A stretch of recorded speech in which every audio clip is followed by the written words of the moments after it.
morning to all. Today we are going to start with our online classes. I, Ms. Nirupama Rootchand, is going to teach class 12 biology. Chapter 1, that is origin of life. Now here are the highlights of the chapter. In the beginning, the life originated according to our own ways, as given by different scientists. Let us start with abiogenesis, point A, which shows that life originated from non-living objects. Similarly, B, the process by which living organisms develop from other living organisms, that is called as biogeny. And likewise, we have different theories telling that different ways the life was originated on this planet. But the most important theory that came was proposed by two scientists, Oparin and Haldane. They gave 8 steps to define or to explain the origin of life. To begin with, first point we have origin of Earth and its primitive atmosphere. Now, we all know that the Earth was a fiery ball of gases which was broken up from the Sun around 6 billion years ago under the Big Bang theory. Therefore, after that we find that as the gases condensed, they occupied 3 different layers on the Earth.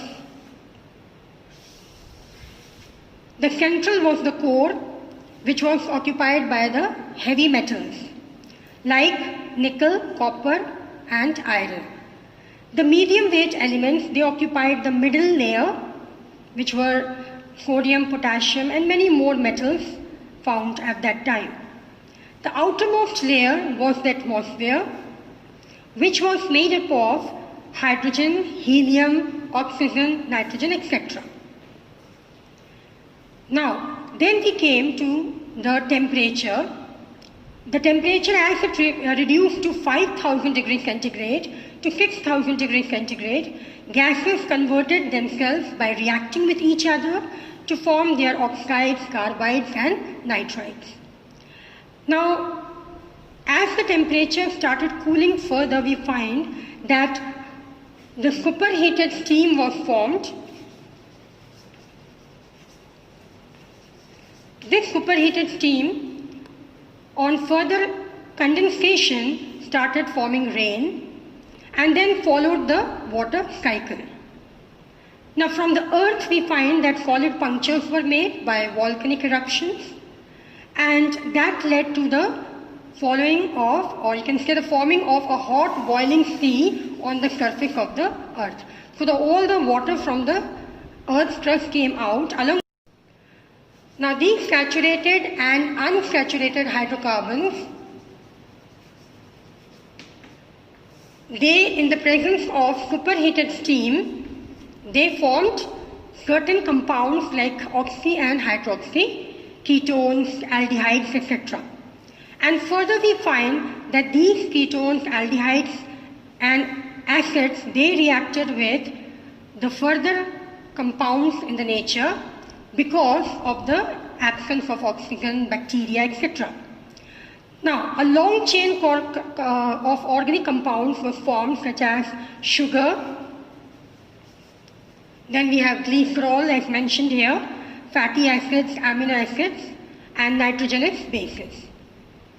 Now, as I already told that oxygen and bacteria were absent, so the complex molecules continued to form, and long chains of these compounds were formed, such as carbohydrate from sugar. Then we have glycerine and fatty acids forming fat, etc. And then we have amino acids forming proteins, nitrogenous bases converted to long chains forming nucleotide, nucleoside, further forming nucleic acids, etc. Now the condition was that the earth was already having a boiling sea-like condition, and these molecules present on the earth's surface, all the compounds and molecules, they started forming a colloidal structure which was like a precipitate. Precipitate means an insoluble form present on the surface of the earth.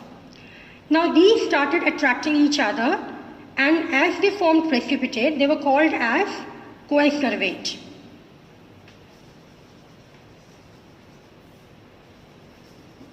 Now these coacervates which were there, they were surrounded by fatty acids. Now these fats which were there, they started absorbing the nutrients from the ocean. As we already told you in the topic that the earth was surrounded automatically with the water. It was a hot boiling water. So all the nutrients which were present in the water started coming inside this coacervate. And then we find that this became the first life form that is called as anaerobic heterotroph. The fifth was the origin of autocatalytic systems, genes, virus and primordial life.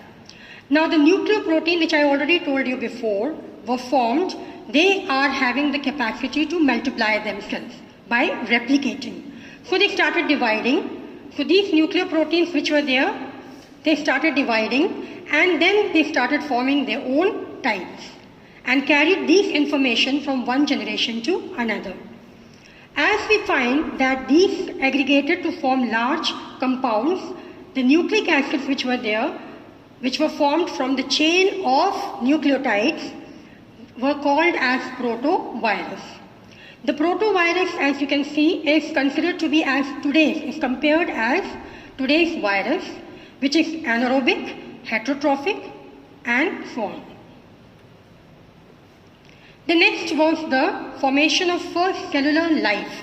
Now the coacervates which were already present on the surface of water, they started taking in these nucleoproteins now. Now nucleoproteins already had the condition to divide and multiply. So this became the first cellular life or the organisms which we compare today with that of the bacteria. The second last is the seventh point, that is origin of autotrophism. Now these organisms which were bacteria-like, not exactly bacteria, but they were bacteria-like, they started taking in certain enzymes. Or you can say they started synthesizing them. And due to the presence of these enzymes, they started making their own compounds or organic compounds from the surrounding. And because they started making themselves, therefore, they were known as the autotrophs. The second step was the presence of chlorophyll. Now, magnesium chlorophyll porphyrin is a compound which is a basic element of chlorophyll pigment. Now, this was present in the ocean. Therefore, this was taken up by these cells and they started making a chlorophyll pigment. The chlorophyll pigment, once formed in the organism, was now very helpful for them to recreate their own food, and thereby this became bacteriochlorophyll present in the bacteria-like organism, and the organism therefore became autotrophic in nature fully, as well as it was compared to as blue-green algae given there.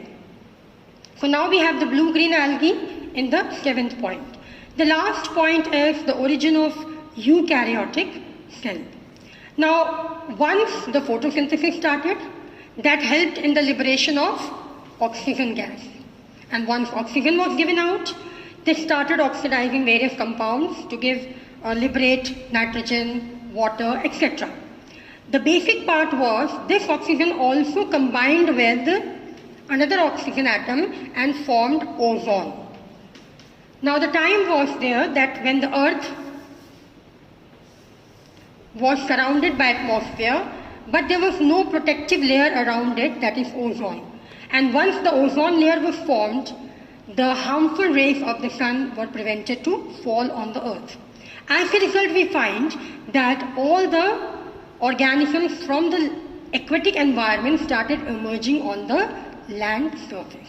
So that's the end of the Oparin-Haldane theory. Now, if you see the third point and the fourth point, where it was told that how the organisms were evolved or how the organic compounds were evolved, we have a proof for this, which was given by two scientists again, Miller and Urey. They gave a very classic experiment by which they have proved already that yes, the atmosphere can form these compounds in a definite manner. Now what they took was, they took a spark discharge apparatus. So here we have the diagram. It's a very simple apparatus. We have a spark discharge apparatus in which they have taken a round bottom flask and filled boiling water in it, and this was being heated continuously from below. And at the right side of the diagram we can see a complete glass is there, which is filled with methane, ammonia, water and nitrogen like gases.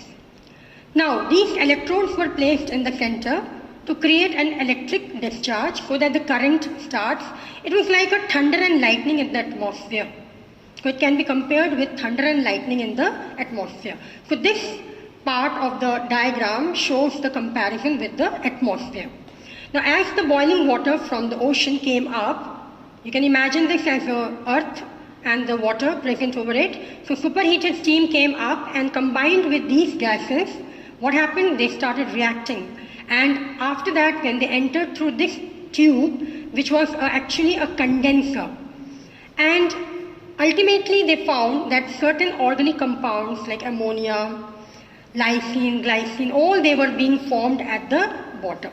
Now this is a clarification, it is a proof by which we can say yes, that this theory can take part. Okay, they can take place in the environment, and thereby this Operin Haldane also gets a major award for giving this origin of life. Thank you.